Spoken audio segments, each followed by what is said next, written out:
Good afternoon students. आज हम IMD subject का चैप्टर पढ़ेंगे 5 leadership and modification. Theory of modification. In early days of the industrial establishment a question arose as how to increase the working persons of the establishment. अब पुराने समय पे ये question arrows होता था कि हमें वर्किंग पर्सन्स जो हैं उनको एस्टेब्लिश कैसे किया जाए और इंक्रीज किया जाए। In this endeavour their needs were first considered and their requirement should be met in view to increase them towards work. उसमें ये देखा जाता था कि पहले उनकी नीड क्या है। सबसे पहले कंसिडरेशन हमारा ये होता था कि उनकी नीड क्या है और रिक्वायरमेंट क्या है जो उनको मेट करती है किस में इंक्रीज करने के लिए, टुवर्ड्स देयर वर्क के लिए।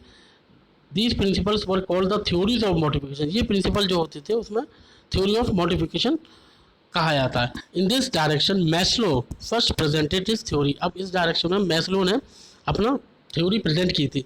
लेटर उसके बाद Herzberg and McGregor also gave their theory. उन्होंने भी अपनी थ्योरी बाद में दी थी। Here we will study these theories. अब यहाँ पे हम वो थ्योरीज के बारे में पढ़ेंगे। अब थ्योरी ऑफ मैस्लो की हम बात करते हैं। H Maslow was a social scientist. S Maslow जो थे वो सोशल साइंटिस्ट थे who established a theory according to which the needs of persons are at first small and basic. अब उनका अकॉर्डिंग क्या होता था, ये थ्योरी थी कि मतलब पर्सन जो एम्प्लॉय है आपका उसकी छोटी से छोटी और बेसिक से बेसिक नीड क्या है उसको ध्यान में रखा जाए। when they are achieved he thinks of fulfilling the large requirements। जब ये सब चीज़ें वो अचीव कर लेगा एम्प्लॉय तो आपको ऐसा लगेगा आपने फुलफिल कर दिया लार्ज रिक्वायरमेंट्स उनकी। If the basic requirement are not met then the person postpones the larger requirements further. अब उनकी बेसिक अगर एम्प्लॉय की बेसिक जो नीड है वो अगर फुलफिल नहीं हो पाती है तो लार्जर रिक्वायरमेंट भी पोस्टपोन हो जाएंगी जो आप उनसे एक्सपेक्ट कर रहे हैं। इन दिस रिगार्ड इसके रिगार्ड के H Maslow has created a framework showing the strength of some requirements. अब इसके हिसाब से इन्होंने एक फ्रेमवर्क बनाया जिसमें कि स्ट्रेंथ ऑफ देयर रिक्वायरमेंट्स बताई जाएगी। According to Maslow human needs are the hierarchy whose order is shown in figure 5.3। जो 5.3 में आपको हायरार्की दिखाई दे आ रही है जिसमें कि आपका ऊपर आ रहा है self motive actualisation, then esteem, then social security, then physiology. अब ये सारे जो हैं टाइटल्स आपको एक एक करके बता देता हूँ। फिगर 5.3 में हायरार्की रिक्वायरमेंट बनाया उन्होंने। फिजियोलॉजिकल नीड्स क्या है? The fulfilment of physical need is the first object. अब आप सब हमारी यह एम होता है कि फुलफिलमेंट करें उनकी फिजिकल नीड्स को, हमारा फर्स्ट एम होना चाहिए of a human being. Most of the activities of a person are focused on meeting his basic need. ज़्यादातर पर्सनस की एक्टिविटीज़ जो होती है वो फोकस करते हैं किन पे? बेसिक नीड्स पर। This is the highest purpose. उनका सबसे हाईएस्ट पर्पस होता है ये। The remaining other level needs are relatively less important. बाकी जो बचे हुए हैं लेवल के नीड्स है, रिक्वायरमेंट है, वो लेस इंपॉर्टेंट होते हैं for him. It is not source of inspiration for him. ये सोर्स ऑफ इंस्पिरेशन नहीं है एम्प्लॉय के लिए। He wants only bread for his body. उसको अपने लिए ब्रेड ही चाहिए बॉडी के लिए जिसकी वो आगे फुलफिलमेंट कर सके। यहाँ पे ब्रेड से मतलब ये है कि उसकी जो फिजिकल बॉडी की जो रिक्वायरमेंट है वो पहले पूरी की जाए। वो आपकी होती है सैलरी से, जो उसको सैलरी मिलेगी उसी से। तो बेसिक नीड तो वही आती है आपकी। तो उसका जो दिनचर्या है वो उस हिसाब से चलती है जिससे कि उसकी बेसिक नीड आगे फुलफिल हो। Safety needs. अब सेफ्टी नीड्स में क्या आता है? हायरार्की का series of needs bring about a person sense of security. अब हायरार्की और सीरीज की बात करें तो पर्सनस का सेंस ऑफ सिक्योरिटी पे भी जाता है। इन इंडस्ट्रियल सोसाइटी में बात करें security between the employee and the owner is an important subject. अगर इंडस्ट्रियल सोसाइटी की बात करूँ तो सिक्योरिटी जो होता है बिटवीन एम्प्लॉय और ओनर, मालिक जो है, उसका इम्पोर्टेंट सब्जेक्ट होता है अपने आप में। When a person selects a job, कोई इंसान अगर जॉब सेलेक्ट करता है, ही कंसीडर हिज सिक्योरिटी कंडीशन। वो ये मान के चलता है कि उसकी सिक्योरिटी कंडीशन भी सेफ रहेंगी, उसे मिलेंगी। सेफ्टी नीड्स भी होंगे, एम्प्लॉय पेंशन होगी, इसकी प्लान्स, एम्प्लॉय पेंशन प्लान्स होंगे, life insurance etcetera. Conversely fear of being scolded उसको डांट के निकाला जाए, फियर ऑफ डांटा जाए, fear of being left out of work, उसको ये भी डर रहता है कि निकाल नहीं दिया है काम से, और fear of being demoted creates negative feelings in the employee, उसके अंदर नेगेटिव थिंकिंग भी आती है, किसी भी रिगार्डिंग हो सकती है। तो वो सब चीज़ें पहले सेफ्टी नीड्स देखी जाती हैं, नहीं आए थे, तो भविष्य में ऐसे हालात पैदा ना हो जिसके लिए वो एम्प्लॉय ये चाहता है कि उसको सेफ्टी नीड्स ज़रूरी है, वो तो मिले। देन आता है आपका social needs.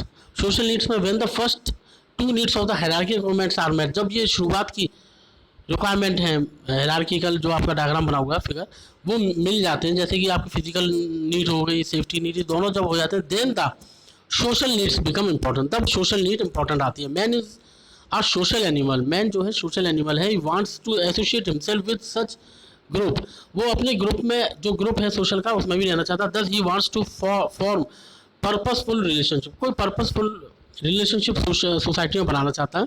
In an industrial establishment employees want to be associated with a group. अब इंडस्ट्रियल एस्टेब्लिश की बात करूँ मैं, तो एम्प्लॉय जो होते हैं वो ये चाहते हैं कि ग्रुप में रहें। The competition of such a group is there where the work environment is routine type, जो कंपटीशन इस तरह के ग्रुप में है जहाँ पे वो वर्क कर रहा है, वहाँ पे वो चाहता है कि रूटीन टाइप में सोशल एक्टिविटी भी होनी चाहिए, सोशल ग्रुप भी होना चाहिए। कॉम्प्लेक्स टाइप और वेरी सिंपल टाइप, कॉम्प्लेक्स हो या जैसे सिंपल टाइप में हो, this situation becomes very frustrating when workers are closely controlled and supervised. अब ये सिचुएशन बहुत ज़्यादा फ्रस्ट्रेशन पैदा करती है जब वर्कर जो है क्लोजली बहुत ज़्यादा कंट्रोल हो जाएंगे, कंट्रोल में रखना पड़ेगा हायर लेवल मैनेजमेंट के द्वारा, और सुपरवाइज करना पड़ेगा उनको, देखा जाएगा। And workers can not have direct talks with manager, जहाँ पे आपका वर्कर जो है वो डायरेक्ट टॉक नहीं कर पाएंगे मैनेजर से, तो वहाँ पे बहुत कॉम्प्लेक्स कंडीशन क्रिएट हो जाती है। In this type of environment workers wants to be in a group, इस टाइप की सिचुएशन होने पर वर्कर्स जो चाहते हैं कि एक ग्रुप होना चाहिए, and want to make a mark with it, और उसमें एक मार्क करना चाहते हैं जैसे ग्रुप में वो डिस्कशन आपस में कर सके और उनकी जो बात है, जो उनकी प्रॉब्लम है, वो ऊपर मैनेजमेंट तक जाए। देन आती है स्टीम नीड्स। स्टीम नीड्स का मतलब सम्मान, सम्मान की भी रिक्वायरमेंट होती है हमारी। तो इसमें क्या है, रेस्पेक्ट मिले। The needs of respect and honour are related to self confidence, जो उनकी रिक्वायरमेंट होती है एम्प्लॉय की, वो ये भी चाहते हैं कि रेस्पेक्ट मिले और ऑनर भी मिले, रिलेटेड टू सेल्फ कॉन्फिडेंस, जिससे कि सेल्फ कॉन्फिडेंस उनका बढ़े, सेल्फ रिस्पेक्ट भी होनी चाहिए। This makes a person realise his worth, इससे क्या ना पर्सन का रियलाइज करता है कि मेरी वैल्यू है कुछ संस्था में। Along with self respect there is also sense of self confidence, इसके साथ ही सेल्फ रिस्पेक्ट भी मिलता है, जिससे कि सेल्फ कॉन्फिडेंस में स्ट्रेंथ आती है। उसके बाद स्ट्रेंथ एंड कंट्रोल होता है। ये सारी चीज़ें आपकी स्टेम नीड्स की हैं। सेटिस्फैक्शन और respect not only comes from maturity, satisfaction of respect maturity से नहीं आता, but also result from disruptive and irresponsible activities. ये अगर ये सब चीज़ें नहीं मिलेंगी, सेल्फ रिस्पेक्ट वगैरह, तो आपको इससे क्या होगा, डिसरप्टेड आप टूट जाएंगे और इररिस्पॉन्सिबल एक्टिविटी भी क्रिएट होने लगेगी। Some social problems also arise from hopeless situation. अब होपलेस सिचुएशन कभी हो जाती है जहाँ पे उम्मीद आपकी टूट जाती है, वहाँ पे भी ये कंडीशन क्रिएट हो जाती है। देन आता है self actualisation needs. Self actualisation needs are the desire, इच्छा रखनी, to increase man's power and to bring it to a highest level तक ले जाएगी। अब इसमें ये भी होता है सेल्फ एक्चुअलाइजेशन में कि आपकी मैन पावर इंक्रीज हो, जिससे कि हाईएस्ट लेवल पे वो जाए। It is related to his development, ये रिलेट करता है डेवलपमेंट पर, that he can create condition from his inner abilities which can identify his power, जिसमें कि वो अपनी आइडेंटिफाई पावर भी दिखा सके। Man overcome situation through competition which are both physical and social. Man जो है वो आता है सिचुएशन में जिसमें कंपटीशन के द्वारा, जिसमें फिजिकल और सोशल एक्टिविटी के द्वारा वो अचीवमेंट ड्राइव करता है from them. The man who has a high curiosity to achieve milestones is always eager. अब जिसकी ऐसा आदमी जिसकी बहुत ज़्यादा क्यूरियोसिटी है कुछ अचीव करने के लिए, तो वो बहुत आगे तक जाता है, जिसके अंदर इच्छा भी है, इच्छा रखता है कुछ सीखने की, until he actually finds them, जब तक वो फाइंड नहीं करेगा तब तक वो लगा रहेगा। Maslow says that man has a curiosity to find everything he is capable of. Man के अंदर ये क्षमता होती है, मैस्लो ये कहते हैं कि उसके अंदर ऐसी क्यूरियोसिटी होती है कि वो फाइंड एवरीथिंग, हर चीज़ को लेना चाहता है जो जिस चीज़ का वो हकदार है या कैपेबल है। डिफेक्ट्स ऑफ, आप ये डायग्राम देख रहे हैं, relationship of new levels of need, इस तरह का आपका ये दिख रहा है जिसमें कि इंटेंसिटी ऑफ नीड्स दिखा रहे हैं, फिजिकोलॉजी का दिखा रहे हैं, किस तरह से आपका ग्राफ डाउन जा रहा है, फिर सिक्योरिटी थोड़ी याद जा रही है, सोशल भी हाई जा रहा है, स्टीम भी बढ़ रहा है, सेल्फ एक्चुअलाइजेशन हाई हो रहा है। तो ये सारी आपकी रिलेशनशिप दिखाई गई जिसमें नीड्स की रिक्वायरमेंट के हिसाब से है। अब defects of Maslow theory, Maslow theory की डिफेक्ट्स क्या क्या हैं। अब मैस्लो थ्योरी के अनुसार largely recognises the hierarchical order of human needs. ये ज़्यादातर आपका जो होता है, एक मिनट, मैस्लो थ्योरी के अनुसार जो है रिकग्नाइज किया गया कि हायरार्किकल ऑर्डर जो है आपका ह्यूमन नीड्स के हिसाब से। But it is also true that the theory is based on the presumption that human needs always remain. अब ये भी देखा गया, ये भी सत्य है कि थ्योरी जो बेस्ड है वो ऐसी प्रिजम्पशन पे, ऐसी उम्मीद पे होती है, सोचा जाता है कि ह्यूमन नीड ऑलवेज हमेशा रहेगी, कभी ख़त्म नहीं होती है। He his needs are always incomplete, उसकी नीड्स जो है कभी भी पूरी नहीं होगी, इनकम्प्लीट ही रहेंगी। As one need begins to the fulfilment satisfactory the other need takes it place. जो अगर एक नीड उसकी पूरी हो जाती है तो दूसरी नीड उसकी तैयार है, जो उसको वो चाहेगा ये नीड भी मेरी पूरी हो जाए। लास्टली सम नीड्स रिमेन इनकम्प्लीट। अब लास्टली की बात करें तो कुछ इनकम्प्लीट ही रह जाती है इसकी रिक्वायरमेंट या need. In this way all human desires are never fulfilment. इसके हिसाब से ह्यूमन के जो इच्छाएं हैं वो हमेशा फुलफिल नहीं हो पाती हैं। A simple solution for managers is that they can pay attention to the needs of employees in the hierarchical way. अब सिंपल सॉल्यूशन यही है कि मैनेजर ये सब चीज़ें वो वॉच करे या देखे, अटेंशन ले कि एम्प्लॉय की जो नीड्स हैं वो हायरार्किकल वे में हो। But it is not necessary that the needs of the all employees are achieved according to his hierarchical method. ऐसा पॉसिबल ही नहीं है, ना ऐसा ज़रूरी है कि हर एम्प्लॉय का अचीवमेंट जो वो चाहता है या जो उसकी नीड है वो हायरार्किकल मेथड के हिसाब से हो जाए। देन आता है Herzberg's modification theory.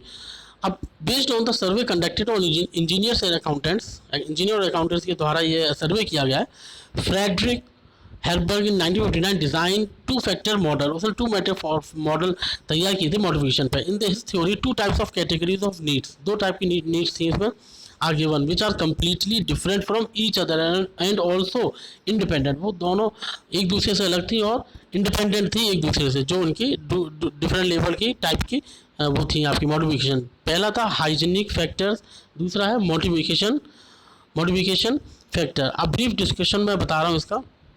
To type के जो हैं हमारे हाइजीन फैक्टर। अब हाइजीन फैक्टर में हमारा क्या आता है, according to Heisenberg there are 10 types of hygiene factors that are necessary for employees maintenance. These factor are as follows. कौन कौन से, company policy and administration, company policy administration आना चाहिए, टेक्निकल सुपरविजन होनी चाहिए, इंटरपर्सनल रिलेशनशिप विद सुपरवाइजर होना चाहिए, आपस में रिलेशनशिप होना चाहिए सुपरवाइजर के साथ, interpersonal relationship with peers, peer to peer मतलब उसके जो कलीग हैं, नेबर्स हैं, ठीक है। इंटर रिलेशनशिप विद सबॉर्डिनेट, जो सबॉर्डिनेट उनके साथ भी इंटर रिलेशनशिप होता है। देन आता है आपका उसके बाद सैलरी। सैलरी भी आपका एक फैक्टर है जिसमें कि हाइजीन फैक्टर चाहता है एम्प्लॉय हमारा। देन आता है आपका job security, personal life, working conditions, status, these are the hygienic conditions, 10 hygienic conditions. These are not internal parts of the job, ये internal part नहीं है जॉब का, but these are related to the circumstances in which the job is being done. ये हालात कुछ ऐसे होते हैं जहाँ पे ये रिलेट करता है और एम्प्लॉय ये सब चीज़ें चाहता है। They do not boost the output of the employee but prevent losses that occur as a result of employees work interruption. वो बूस्ट नहीं करते हैं आउटपुट का एम्प्लॉय के, लेकिन उनका द्वारा जो लॉसेज हुआ है अपने लॉस को बचाना चाहते हैं अगर एम्प्लॉय के द्वारा होता है, जिससे कि एम्प्लॉय के काम में कोई इंटरप्शन ना आए। These factors provide satisfaction to the employ to a sufficient extent. अब ये फैक्टर जो है कुछ सेटिस्फैक्शन दे देते हैं एम्प्लॉय के लिए सफिशिएंट एक्सटेंट के लिए। आगे these factors do not provide any satisfaction to the employ at higher and lower level. अब ये फैक्टर्स जो है ना ये प्रोवाइड नहीं कराते हैं किसी भी तरह का सेटिस्फैक्शन एम्प्लॉय हाई लेवल या लो लेवल, कुछ हद तक कराए थे, but the lack of this factors leads to a feeling of displeasure among the employ. अब इन सब चीज़ों की कमी से, कारण से ये नहीं मिल पाते, जिसके द्वारा एम्प्लॉय को फील करता है डिसप्लेजर, खुश नहीं रहता है और अमंग एम्प्लॉय जो एम्प्लॉय हैं आपके। देन आता है आपका मोटिवेशन फैक्टर। देन आता है हमारा motivations factor. This factor increase an employee job satisfaction. ये आपका जॉब सेटिस्फेक्शन एम्प्लॉय का बढ़ाते हैं, resulting in an increase of in is output. वो आउटपुट भी इनका इंक्रीज करते हैं मोटिवेशन के द्वारा। हर्ट्जबर्ग डिस्कवर्ड 6 फैक्टर्स जो मोटिवेट करते हैं एम्प्लॉय का। These motivation factors are achievement, recognition, advancement, work on job itself, possibilities of growth, responsibility. ये 6 फैक्टर्स हैं हमारे। Most of these factors are included in the employees job. ज़्यादातर ये factor जो है एम्प्लॉय के जॉब में आते हैं। Employment satisfaction of the employ is increased due to their increase. Employment satisfaction जो है आपका इंक्रीज करता है क्योंकि वो इंक्रीज कर रहे हैं, ये सारे फैक्टर्स को ले रहे हैं। But their decrease will not effect their satisfaction. अब उनका डिक्रीज जो हो, कोई भी अगर ये फैक्टर्स है उनमें अगर डिक्रीजमेंट हो जाता है तो उसका सेटिस्फेक्शन लो हाई हो जाएगा। और अगर ज़्यादा ये फैक्टर्स जो मैंने आपको गिनाए, responsibility, work on job itself, recognition, possibility, advancement, ये अगर इंक्रीज होते हैं, बढ़ते हैं इनमें कुछ फैक्टर्स, तो उसका मोटिवेशन हाई रहेगा। Factors that give satisfaction to employ prone to give more output. अब फैक्टर ये भी डिपेंड करता है कि उसको सेटिस्फेक्शन ज़्यादा मिलेगा तो वो एम्प्लॉय का आउटपुट भी ज़्यादा मिलेगा एम्प्लॉय से। According to Herzberg employee can be divided into 2 classes. अब अकॉर्डिंग टू हर्ट्जबर्ग की बात करें तो एम्प्लॉय की डिवाइडेशन है जो 2 क्लास में होता है। Transforming motivation factor into achievement. Then आता है those who are satisfied with motivation factors.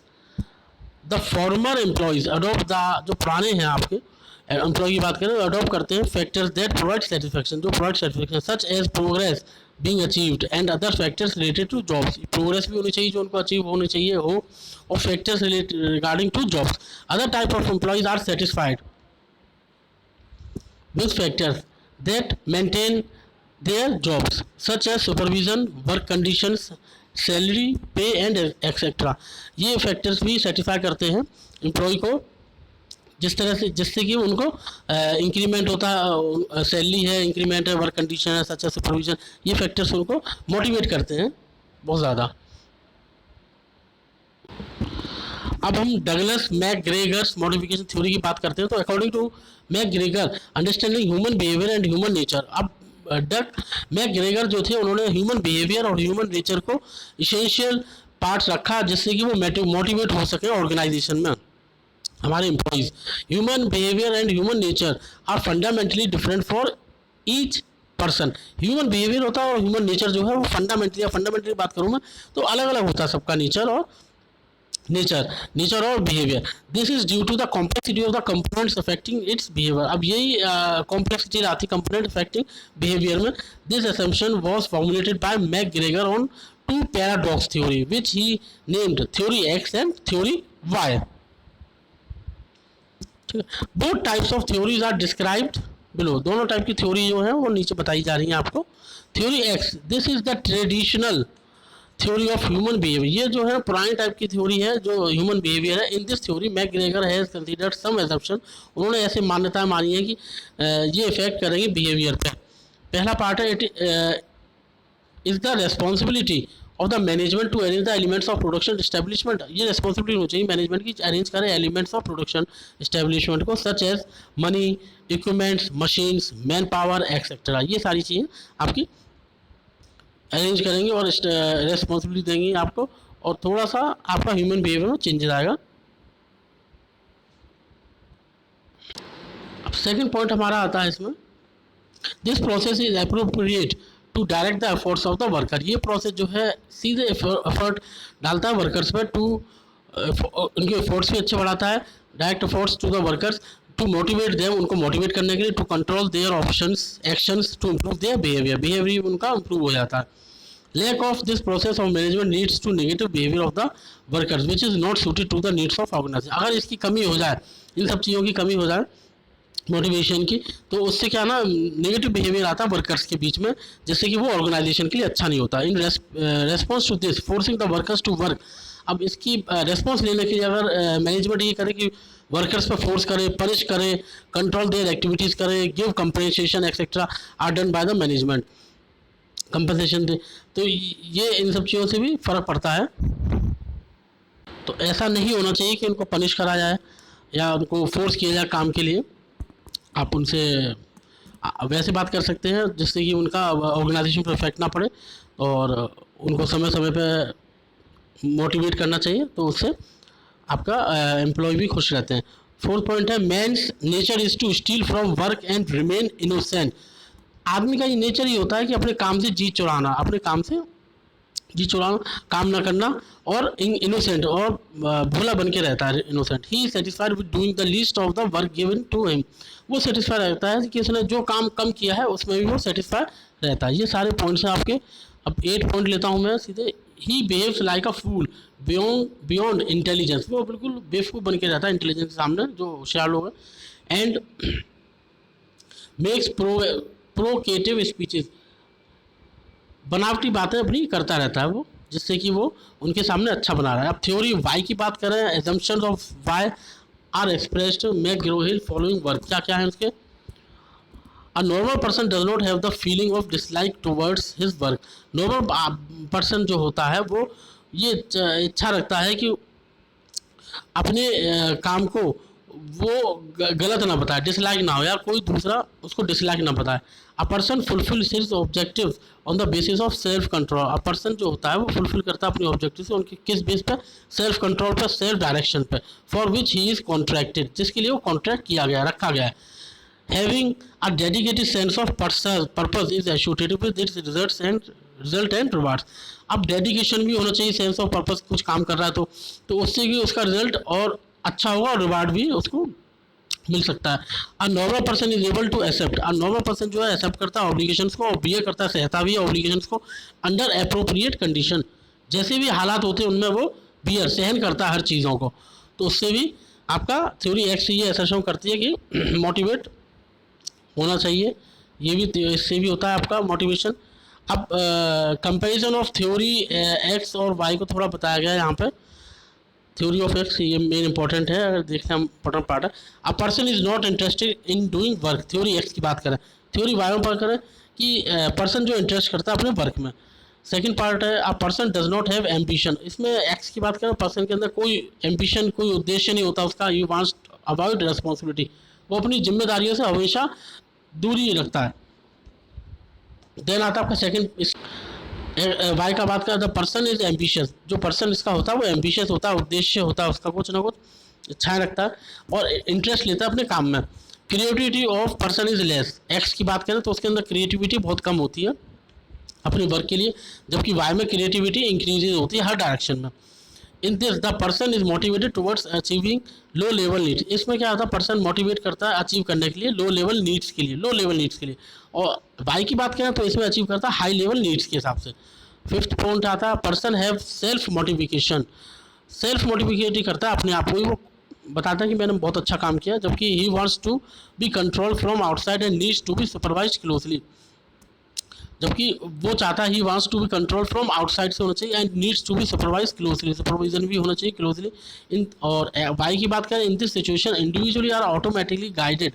अब जो इंडिविजुअल सेल्फ है वो ऑटोमेटिक गाइडेड होता है और क्रिएटिव होता है, जबकि एक्स में आपका उसको बाहर से मोटिवेट करना पड़ता है और उसको हर चीज़ कंट्रोल करनी पड़ती है बाहर किसी अदर एम्प्लॉय के द्वारा या हाई लेवल मैनेजमेंट के द्वारा या उसके मैनेजर के द्वारा। जबकि वाई में ऐसा है कि वो ऑटोमेटिकली गाइड होता है और क्रिएटिविटी उसके अंदर आती है और वो करता है, और they believe in self control. वो अपने आप को कंट्रोल में सेल्फ ही कर लेता है, उसको दूसरे पर्सन की रिक्वायरमेंट नहीं पड़ती, या दूसरा एम्प्लॉय या हाई एम्प्लॉय से, मैनेजर से, जिसके द्वारा वो कंट्रोल हो। It involve centralisation of rights. इसमें क्या होता है, सेंट्रलाइजेशन ऑफ राइट्स रहते हैं, एक ही राइट्स रहते हैं। इन डिसेंट्रलाइजेशन ऑफ राइट्स, वो डिसेंट्रलाइज मतलब सेंट्रलाइजेशन ऑफ राइट्स, वो जो भी आपकी मैनेजमेंट है उनके द्वारा वो राइट्स को लेता है, और इसमें क्या है, वो राइट्स की परवाह नहीं करता, वो अपना वर्क में रहता है। Decentralisation of rights. It consist of dictatorial power. इसमें एक्स में डिक्टोरियल पावर रहती है, जबकि आपकी इसमें डेमोक्रेटिक पावर होती है वाई में। डेमोक्रेटिक पावर वो किसी पर राज करना चाहता है और अच्छे से काम करेगा, वो डिक्टोरियल पावर नहीं रखता है वाई। इसी के साथ हमारी चैप्टर 5 कंप्लीट होता है। नेक्स्ट चैप्टर अब हम आगे पढ़ेंगे।